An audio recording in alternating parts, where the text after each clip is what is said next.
Olá, pessoal! Bom dia! Quer dizer, boa tarde para quem já almoçou. Eu ainda não almocei, então é bom dia. Sejam muito bem-vindos a mais uma live Fervo das Cores. Hoje, em um horário especial, né? Meio-dia. Vocês que estão aí acostumados a ter a nossa live toda sexta-feira, a partir das 7 da noite. Hoje, essa live vai ser em um horário especial, meio-dia. Você aí que tá almoçando, que tá em casa, tá no trânsito, tá em algum lugar e tá acompanhando a gente. Fiquem ligados com a gente. Para quem não nos conhece, a nossa live Fervo das Cores é nesse espaço onde nós falamos sobre diversidade, falamos sobre a comunidade LGBTQIAPN+, e a partir de agora, nesse novo horário, meio-dia. Então eu convido vocês a ficarem com a gente, bater esse papo especial. E essa live também é especial, porque vai ser em homenagem aí aos Dias dos Pais, que é comemorado no próximo domingo. E hoje vamos ter essa live especial aqui no Instagram do Portal Ibaê. Então fiquem com a gente. Eu vou conversar com pessoas de um Instagram muito especial que falam aí sobre paternidade. Fiquem com a gente que vai ser um bate-papo massa, tá bom? Já vou convidá-los aqui para bater esse bate-papo com a gente nessa tarde ou manhã, para quem ainda não almoçou, de sexta-feira. Na verdade, você é pai de 7 filhos, é isso? Isso. Então Meu pai, 7 eu filhos. errei. Eu errei na introdução aqui. Eu falei que eram 4, mas 4 que você compartilha, mas são 7 filhos, né? 4. Eu tenho agora 4 nesse último relacionamento, mas eu tenho outros filhos de outro relacionamento. Massa. Tenho mais 3 de outro relacionamento. E aí eu queria que você me explicasse quando foi que você junto com o Marcel, decidiram, assim, construir uma família. Qual o momento do relacionamento de vocês? Tipo assim, olha, vamos ter filhos, crescer essa família. Quando foi esse momento? A gente já tinha mais ou menos uns 8 anos de relacionamento já, de casados, e começamos a debater esse assunto. Uhum. Ele foi surgir, ele tinha criança em casa, eu já tinha uma filha que era adulta, ela teve um filho, e esse bebê ficou circulando na nossa casa muito. Isso foi levando. Eu já tinha o Christian, era meu filho de um outro relacionamento também, que estava crescendo em casa. Então, esse debate foi uma coisa natural. Uhum. Surgiu com o amadurecimento da relação, quando a gente tinha certeza de que, vai botar grande aço, assim, que era para sempre, porque para sempre é uma coisa muito subjetiva, mas quando a gente tinha certeza de Uhum. que estava tudo bem, estava tudo muito estabilizado, então resolvemos botar isso em prática. É, Debatemos um pouco, não houve muito. você, Assim, a gente chegou e disse: vamos ter filho, vamos. Ponto. Assim, já tava meio que amadurecido.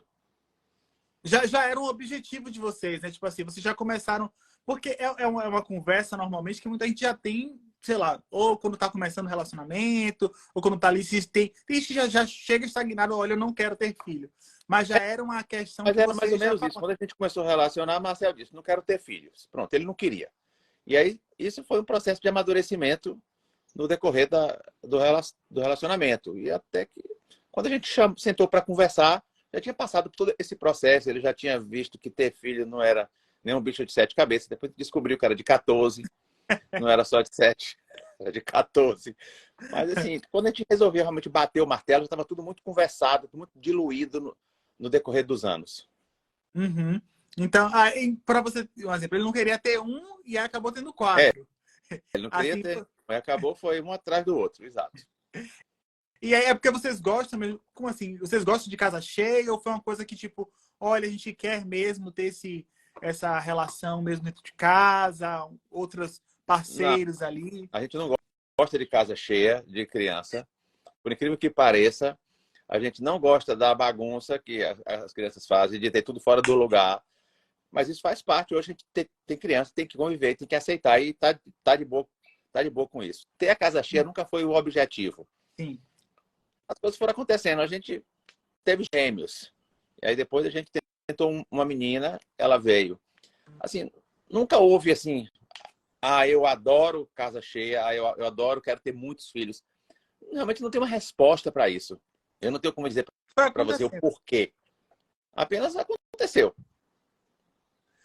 São mais de 10 anos aí de relacionamento.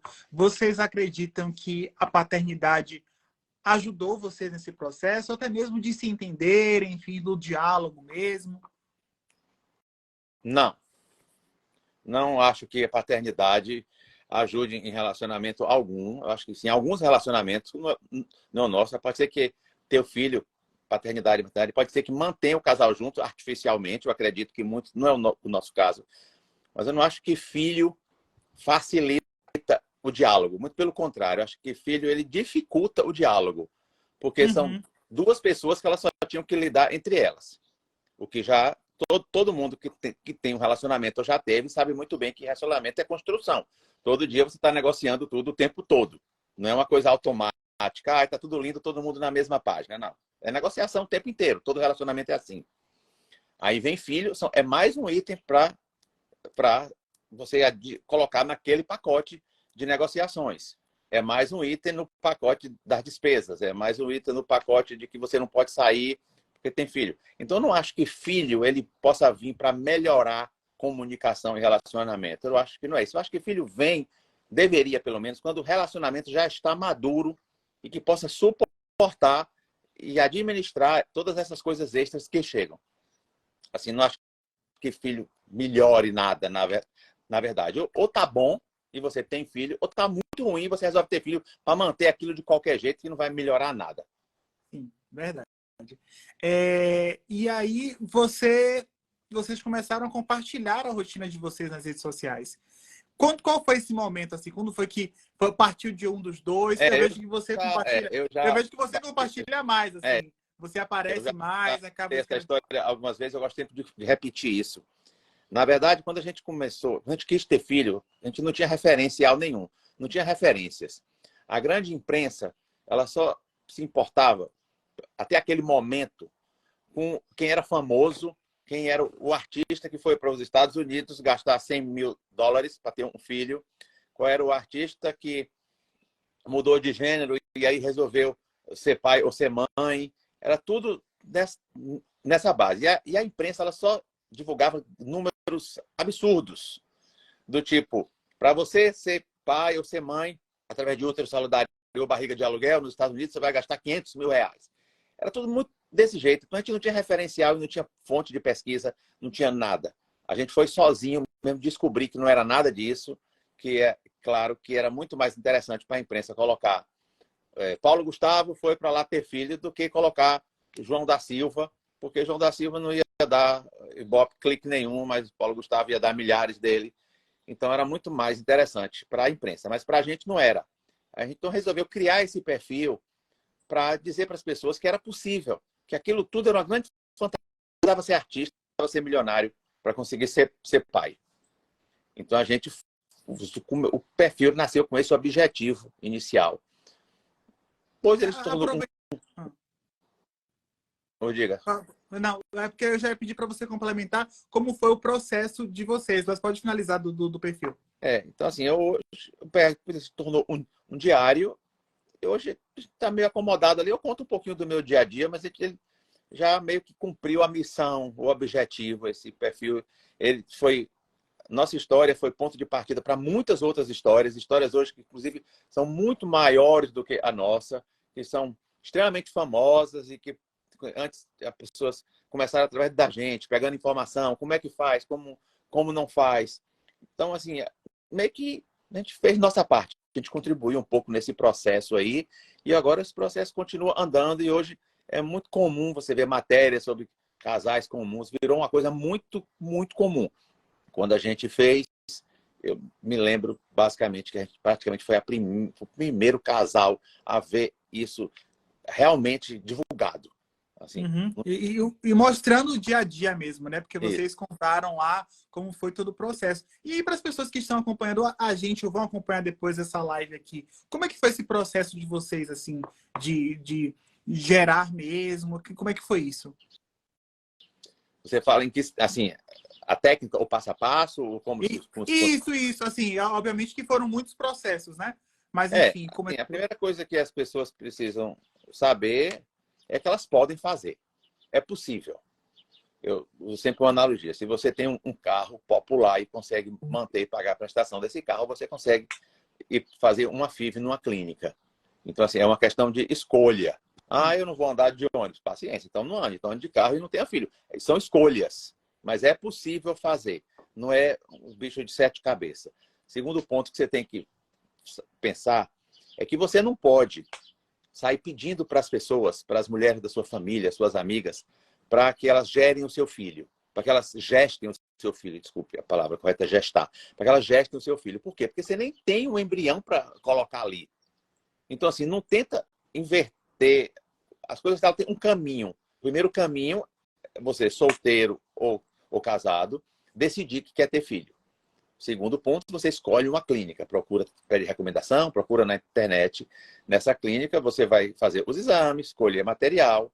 O óvulo, ele é sempre doado, ele é sempre anônimo. Você não compra óvulo e você não escolhe óvulo. Você não sabe de onde ele veio, não escolhe cara, não escolhe nada. Você escolhe características. Então, normalmente, as clínicas, elas tentam fazer com que você fique dentro da sua característica física. Então, se você é pardo, cabelo preto, liso, eles vão tentar encontrar um óvulo mais ou menos nesse padrão. Se você é preto, eles vão tentar um óvulo dentro desse padrão. Mas não impede que você seja branco e diga, eu quero ter um filho preto. A clínica não vai lhe impedir, isso é seu livre-arbítrio. Ou que você seja preto e fala, eu quero que a mulher seja loira, nada impede.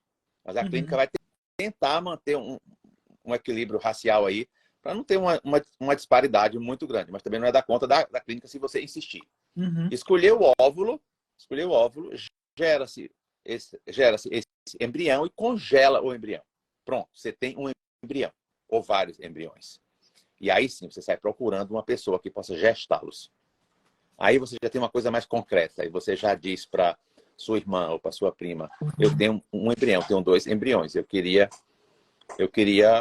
que você gestasse para mim. Você pode. Aí você começa essa busca. Geralmente a maioria das pessoas pensa, não vou fazer isso nada, porque eu não tenho uma mulher para gestar esse bebê. Mas você não tem nem como procurar, porque você não tem nem um embrião congelado, nada. Então, assim, esse é o... Tipo, essa seria a ordem, o roteiro.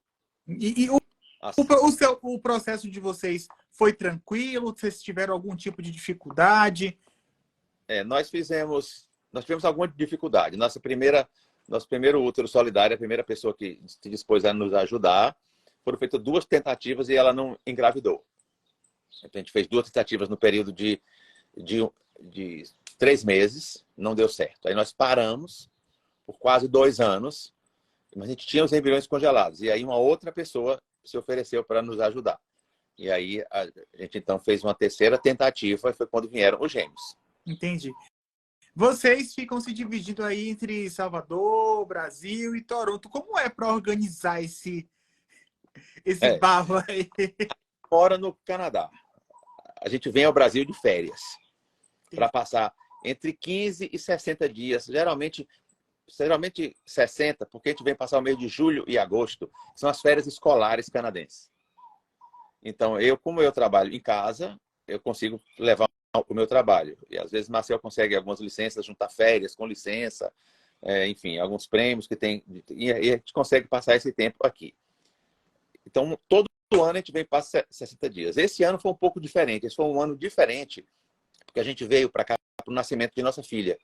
Então, a gente veio em janeiro para ela nascer em março. E a gente teve que ficar aqui até agora, que era o tempo de que sair a documentação canadense dela. Porque ela não pode simplesmente entrar no avião e ir para lá. Não pode ir como turista, porque ela é filha de canadense. Então, tem que pedir essa nacionalidade dela, pedir o passaporte canadense. E assim, agora que a gente está com tudo isso em mão, a gente está retornando agora no final desse mês. Então, assim, não é realmente morando lá e cá. A gente mora lá. E a gente está aqui desde janeiro agora por essa questão. Mas todos os anos a gente vem passar férias. Entendi. Que é a nossa casa, de qualquer forma, uma das nossas casas. Você falou que você trabalha tipo de casa. Eu acho que esse foi uma das formas que você encontrou também, tipo assim, olha, dá pra gente sim ter filhos e tal, porque você consegue se organizar, consegue estar ali acompanhando mais de perto. Foi mais ou menos assim, tipo, a gente se vira. Vai dar certo. Vamos fazer, vamos.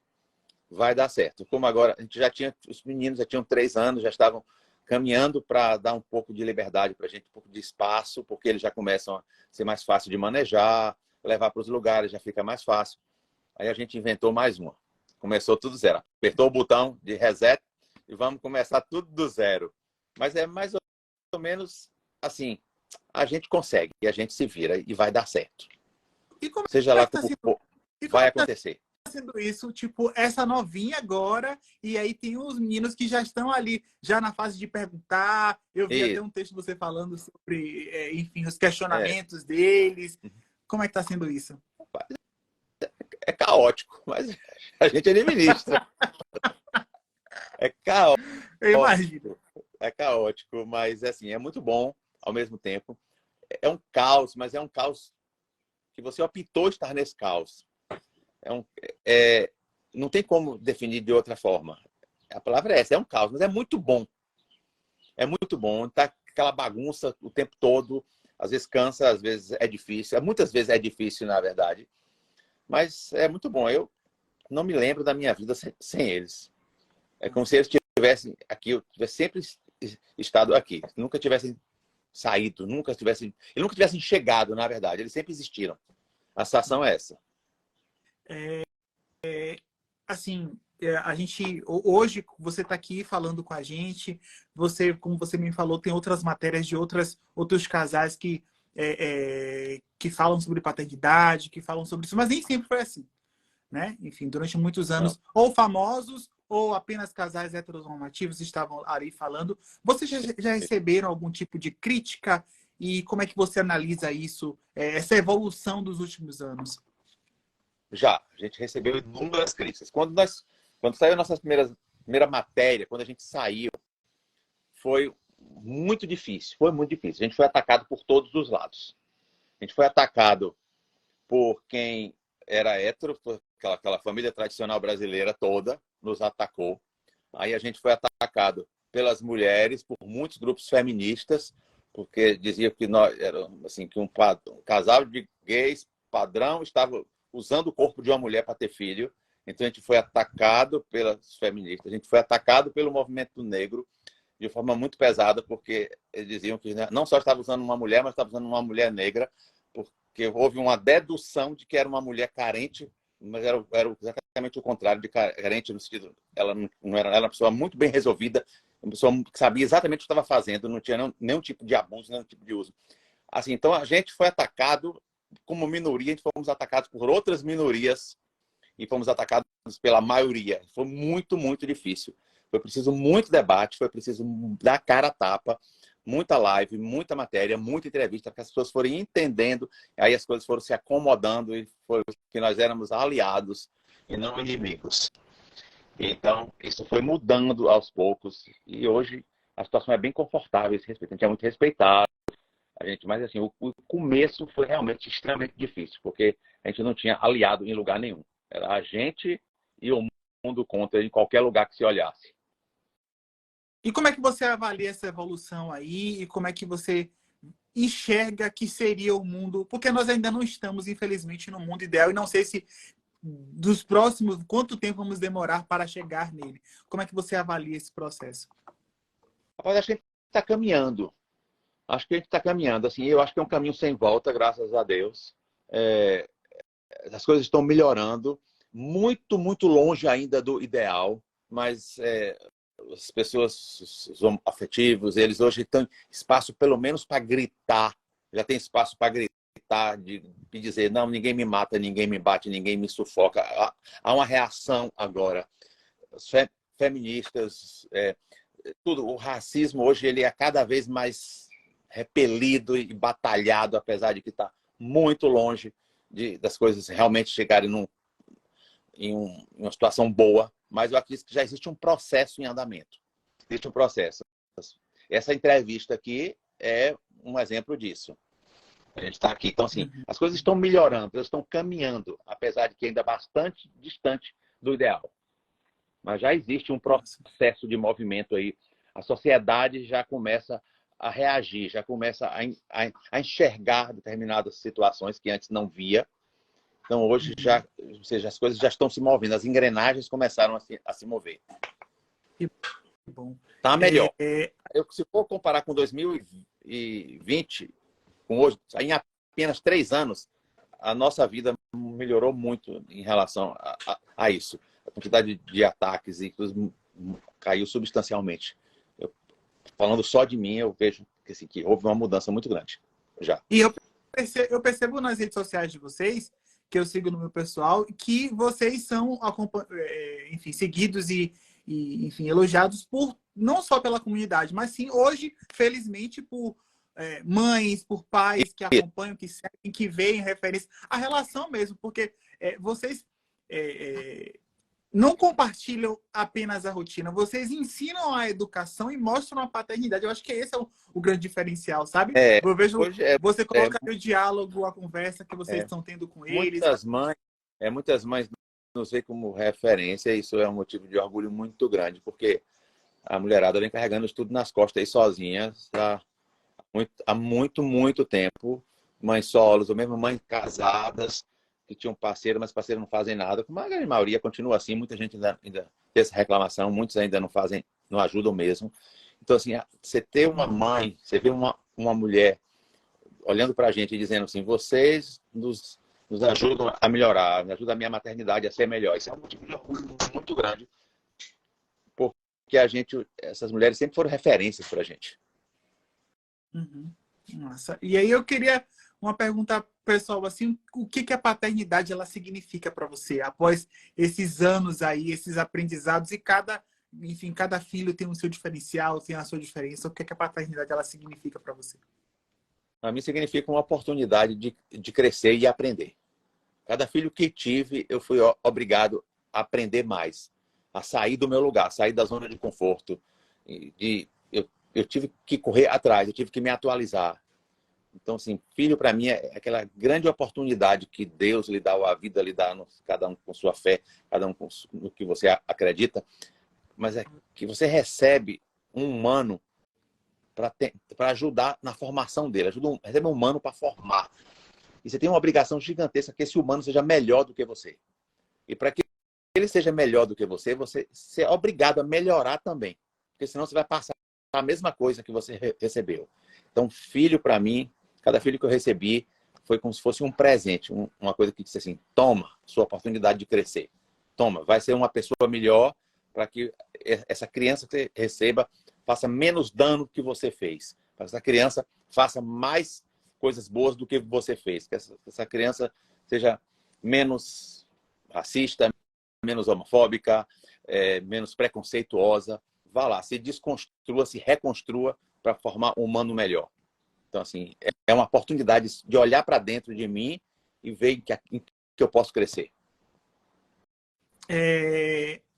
Eu acho que, assim, eu sigo vocês, inclusive, eu conversando com meu namorado, né? Porque a gente tem o objetivo de quer ter um filho futuramente. A gente vê a forma como vocês lidam com isso e como que vocês, enfim, provavelmente quando a gente for ter filho, vamos estar em outra sociedade, que a gente ainda vai esperar um pouquinho ainda e a gente espera que evolua e que mais pessoas como vocês sirvam de inspiração para, enfim, para que, tanto para a sociedade... É o objetivo da gente inicial era exatamente esse, era dizer para pessoas como você, seu namorado, outros casais, dizer, olha, gente, vocês podem, porque muito de nós a gente achava que não podia. Eu, tipo, como é que eu vou criar um filho na sociedade dessa? Como é que eu vou criar meu filho com tanto preconceito, com tanta homofobia, com tanto racismo? Eu imagino quantas vezes você possa ter pensado nisso. Como é que eu vou botar um filho no mundo, nessa sociedade que está aí, da qual mal consigo me defender? Aí eu vou ter que ensinar um filho a se defender esse filho. Mas assim, nosso objetivo era tentar mudar um pouco isso, era dar coragem a essas pessoas e dizer, vamos lá, vamos junto, a gente vai conseguir sim, vamos, todo mundo aqui, a gente arrebenta essas correntes aí, a gente consegue seguir. E acho que a gente meio que plantou um pouquinho, ajudou um pouquinho, e aí acho que muita gente aí vai conseguir, vai abraçar isso aí, vai conseguir levar. Nossa. Todo mundo levando um pouco, a gente vai conseguir. A ideia era exatamente essa. Você me falou, eu e meu namorado, a gente quer fazer isso. A ideia era exatamente essa, é dizer para as pessoas, vocês podem. Esqueça o multimilionário que está nos Estados Unidos, esqueça. Vocês podem. Dá um jeitinho aí, não está pagando, não tá pagando aquele carrinho lá, com luta, com esforço, consegue pagar a clínica também, acredite. Nossa. Dá para fazer. E como é que você insere essa realidade com os filhos de vocês, assim, eu digo porque eles são filhos de dois homens. E, enfim, vivemos nessa sociedade que ainda é preconceituosa. Como é que vocês tentam inserir isso? Tem o mais velho que já consegue entender um pouco mais, mas tem os novinhos ali que já estão acompanhando, que já tem, enfim, o Dia dos Pais. Como é que vocês fazem isso? A gente, Tem essa... a gente apenas vive. A gente não tem discurso em casa, a não ser que aconteça alguma coisa que precise ser pontuada. Então, assim, eu tento pontuar quando as coisas acontecem. Mas no dia a dia a gente apenas vive. E o fato de viver já é uma militância. Eu vivo, meu marido e nossos filhos em casa, eles já estão vendo isso com uma absoluta normalidade. Para eles, o anormal vai ser se e quando alguém disser para eles que isso é errado. Eles vão achar essa pessoa externa, ela que vai ser anormal, vamos dizer assim. Porque para eles isso é uma coisa tão natural. É como o meu filho mais velho, hoje, como você falou, ele tem 14 anos. Ele já tem uma consciência já de tudo isso, de quanto o errado é o outro. Quando alguém critica alguma coisa, quando alguém diz, menino não pode usar rosa, aí ele diz, menino pode tudo. Ele diz, não, aí ele fala assim, não existe objetos, não existe nada que seja voltado a sexo ou gênero. Eu não disse com essas palavras porque ele ainda não tem esse vocabulário, mas ele diz mais ou menos isso. Todo mundo pode tudo. Todo mundo pode tudo.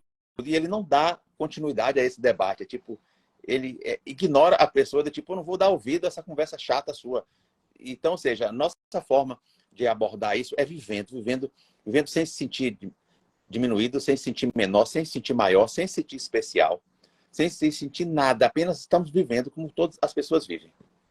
Claro que existem muitos momentos que é preciso pontuar determinadas coisas que acontecem.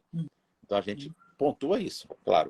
No momento que é necessário, a gente puxa o assunto. Teve algum caso específico com vocês que marcou essa história, enfim, não vamos dizer dificuldade, mas esse processo de aprendizado, de inserção aí desse... Como eu lhe disse, no começo, quando a gente divulgou isso, então, assim, foram muitas matérias, muitos grupos, foram debates, textos imensos nos atacando, tipo, texto em jornal, texto naquela época o Facebook ainda era uma ferramenta, 2, 3 anos, ainda era uma ferramenta que ainda tinha algum peso.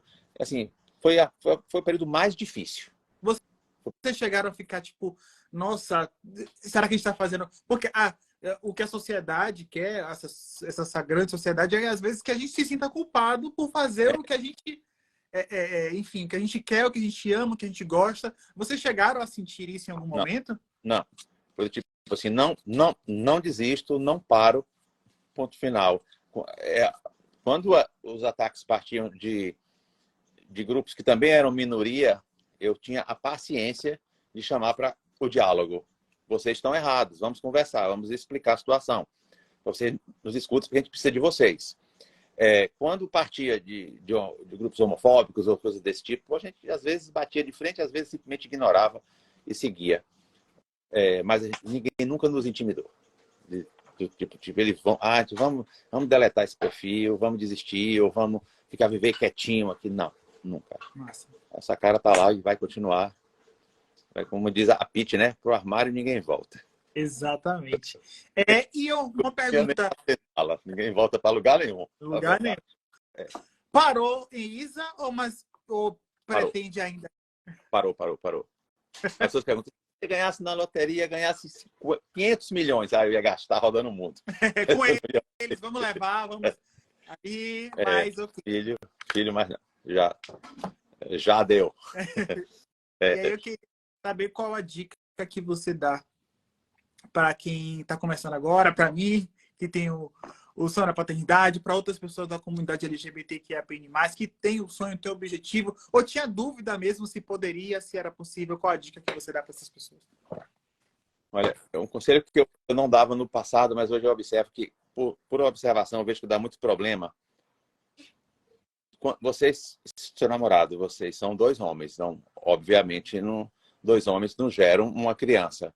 É preciso de um óvulo, é preciso de outro. Mas o primeiro conselho não é da conta de ninguém os acordos que vocês fizeram para saber quem seria o doador do material genético ou biológico. Você não presta conta disso em lugar algum. É o ponto zero, esse para mim. Esse é o ponto de partida, o zero. Você e seu namorado em casa. Ok, a gente tem um óvulo. Quem vai fecundar esse óvulo? Isso é de vocês. Isso não vai para rede social. Isso não vai para lugar nenhum. Porque isso gera um debate absurdo do tipo, parece com fulano, parece com cicrano. Ah, é pai do coração, é pai do não sei o quê. Uma coisa chata, desagradável, inconveniente e mal educada. E muitas vezes eu percebo que isso é gerado pelos próprios casais homoafetivos, que ficam lá. Ah, o óvulo foi meu e a barriga foi dela. A barriga foi dela, mas o óvulo foi de não sei quem. E depois esses mesmos casais não aguentam a pressão. Fazem textão e fazem vídeo dizendo: meu Deus, eu não aguento mais tanta pergunta sobre quem é a mãe de verdade. E eu cá no meu cantinho, na minha insignificância, penso, tu provocou isso. Ficou aí o tempo todo fazendo esse debate. Então, conselho, o casal decide sozinho, conversa sozinho e não faz propaganda. Primeiro. Segundo conselho, esqueça útero solidário. Não vai buscar ninguém, não vai buscar irmã, não vai buscar tia, não vai buscar ninguém. Primeiro, gere um embrião. Que aí você tem uma coisa concreta. Olha, irmã, eu tenho um embrião. Você pode fazer isso? Ou então você já diz, estou desesperado, ninguém quer me ajudar. Alguém escuta e fala, não, eu estou aqui, eu posso lhe ajudar. E, por final, e talvez seja o mais importante de tudo, apesar de não ser o zero, pense muito se você quer ter um filho. Porque não adianta ter filho para criar de qualquer jeito. Não adianta ter filho para criar com rede de apoio, paga, babar o tempo todo. Que não adianta. E filho, ele meio que aborta a sua vida, ele bota ela em suspenso por muito tempo. Acabou o carnaval, que você vai lá no bloco da Ivete e passa a noite toda lá e termina no final do dia completamente bêbado, chega em casa, não sabe nem como é seu nome, olha pra cara assim, deixa eu estar aqui escondido para ninguém ver minha cara destruída que eu bebi 3 garrafas de vodka. Não. Isso acabou, nunca mais vai ter. Nunca mais vai ter. Então, assim, pense bem, porque filho, você precisa realmente se dedicar a ele. Porque ele realmente não pediu para nascer, ele realmente estava lá no cantinho dele, lá em outro plano, e você foi lá e buscou e botou para nascer. Então, meus conselhos, assim, basicamente é esse. Pense muito. Não compartilhe informações pessoais com ninguém e não busque um útero solidário. Vá primeiro fazer seu embrião. Massa. O E aí, resto, meu amigo, tudo tá certo depois disso. tudo tá certo. O que o Otávio do passado diria pro de agora, assim? Enfim, o que poderia falar para você? Qual recado que você acharia que é importante? Ou o que o do presente queria ter aprendido com o do passado? Tenha menos filhos. 7 é muito grande, dá muito trabalho, muita despesa. Você não vai conseguir descansar nunca mais na sua vida. Mas brincadeiras à parte, não sei, eu acho que eu não mudaria muita coisa, não. Eu sou bem satisfeito com a pessoa que eu sou. Claro, tenho meus anseios e insatisfações com todo mundo, coisas que me cercam, que estão ao meu redor. Claro, gostaria de viajar mais, gostaria de ter uma casa melhor, gostaria de ter um emprego melhor, gostaria de ter mais dinheiro no banco, gostaria de não ter tanto boleto, gostaria de uma série de coisas que eu não estou satisfeito com todo mundo. Mas eu acho que comigo eu estou. Assim, comigo eu estou. Então, eu acho que se eu fosse... o do passado, na verdade, seria assim, o do passado ia vir agora para mim e dizer assim, rapaz, você fez um bom trabalho.